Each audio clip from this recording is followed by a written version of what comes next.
Prophetic Vision to ASEAN 2026 in the Philippines as host of this year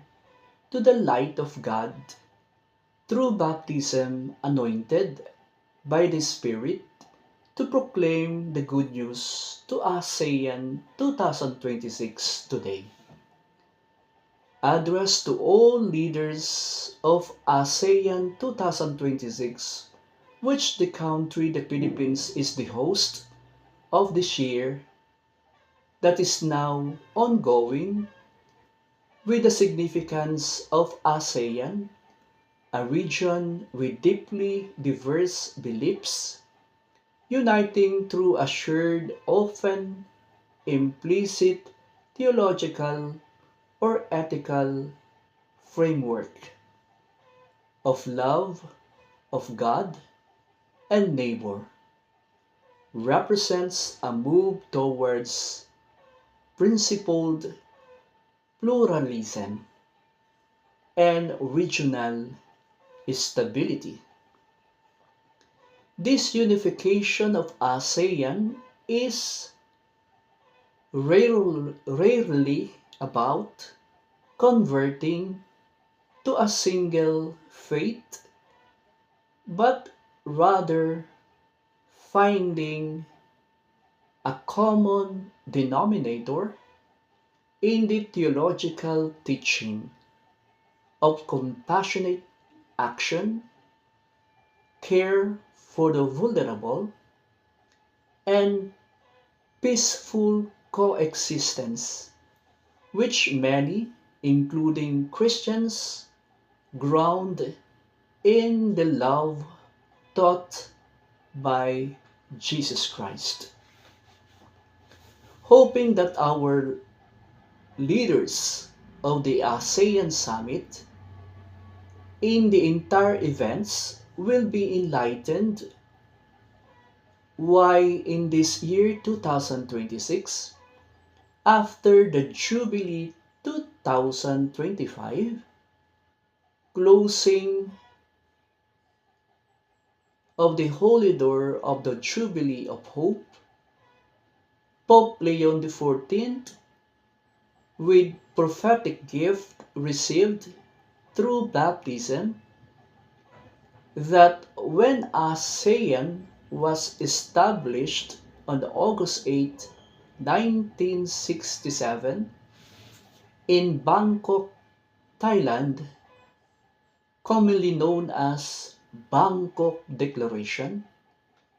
and formed by five original member countries: Indonesia, Malaysia, Philippines, Singapore, and Thailand,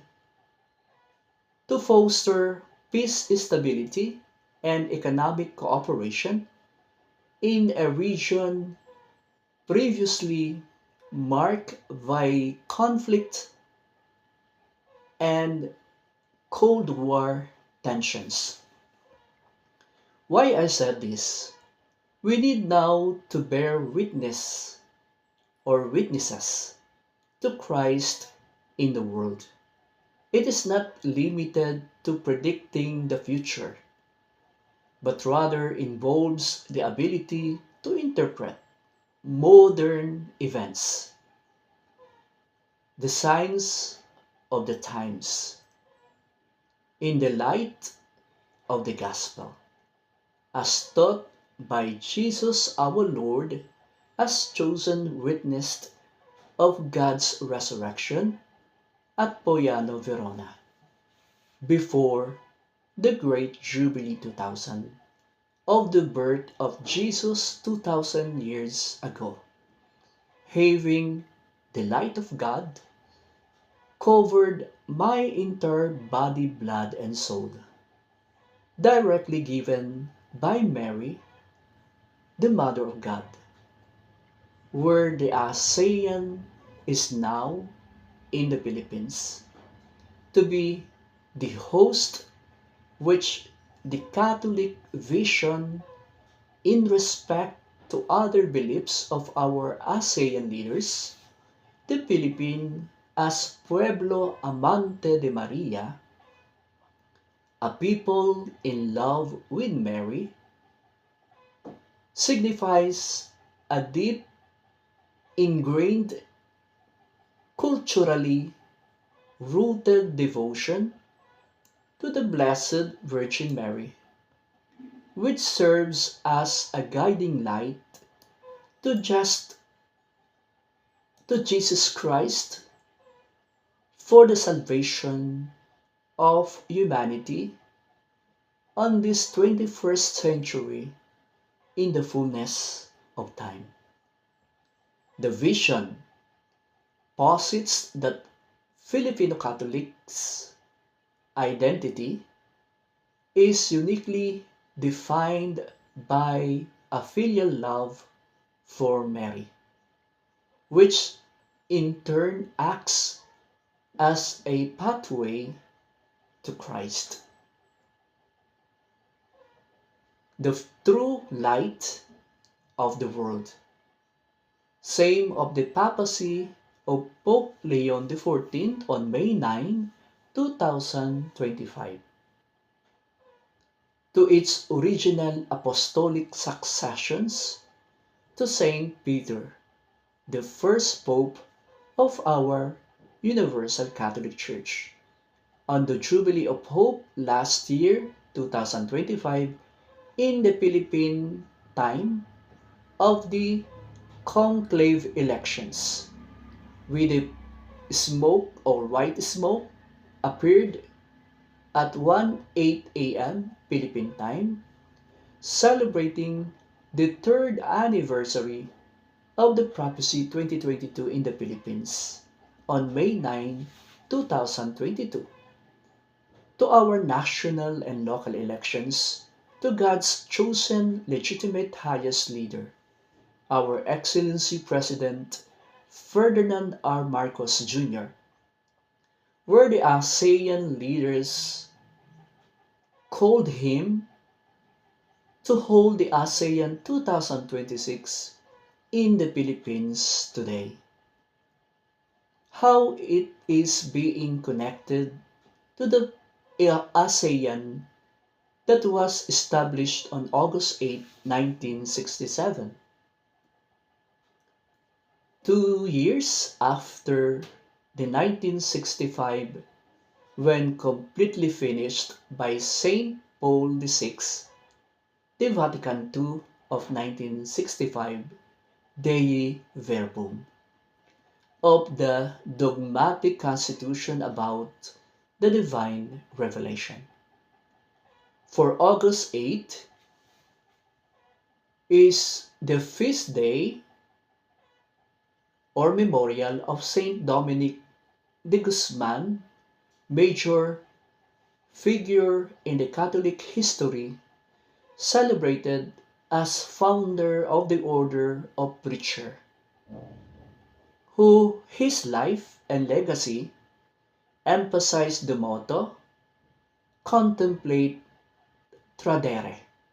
meaning to pass on the fruits of contemplation or to speak only to God or only of God or with God. So, when ASEAN was established on August 8, 1967, the highlights is calling all our ASEAN leaders today with our Pope Leon XIV intentions for the world leaders, the role as steward, faithful and prudent, who was set over the Lord's household to provide spiritual nourishment. So,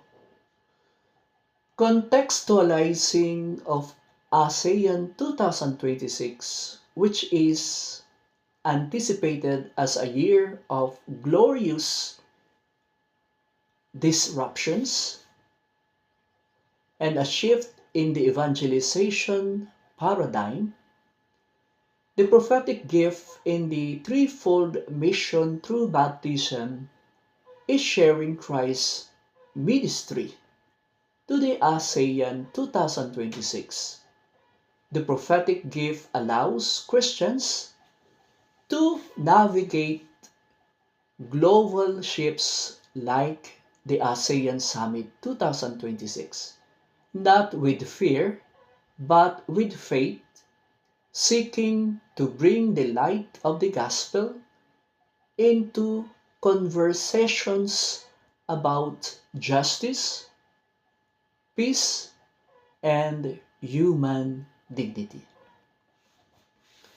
While the start of the ASEAN 2026 begins on January 28, 2026 in Cebu, to the feast of Saint Thomas Aquinas, which divine truths should proceed and fuel preaching and teaching, means that the proclamation of the gospel,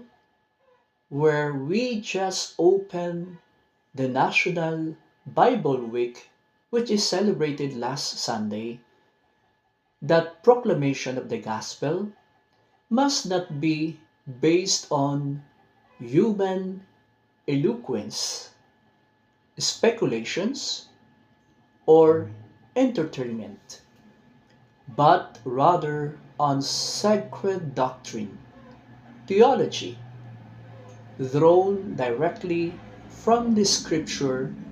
and divine revelation. Dei Verbum. And because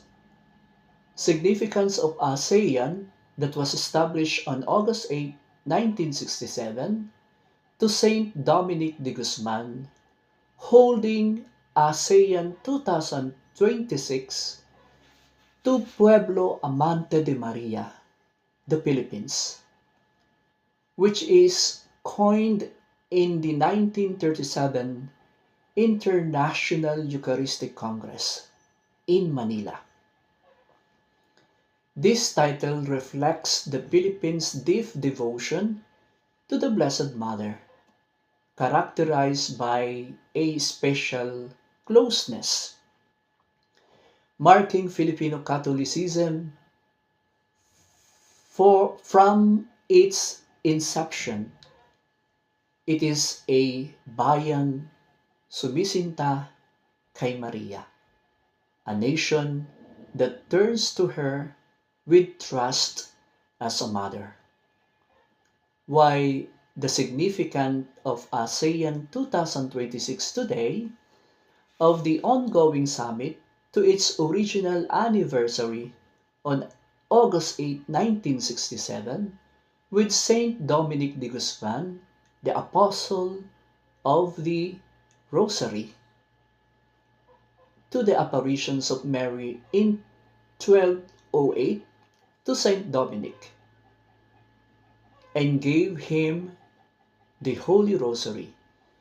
as a spiritual weapon to convert souls and combat heresy, is proven to her apparitions in Medjugorje on June 24, 1981. Why the Philippines on the Great Jubilee 2000 have its prophecy even in the year 2022 of prophecy in the Philippines. Why we are celebrating the 6 years from 2023 to 2028 after the prophecy 2022 in the Philippines, our world celebration of our salvation in the luminous mysteries of the Holy Rosary. Why this year 2026 with the theme Light of God to Jesus Christ Transfiguration through baptism,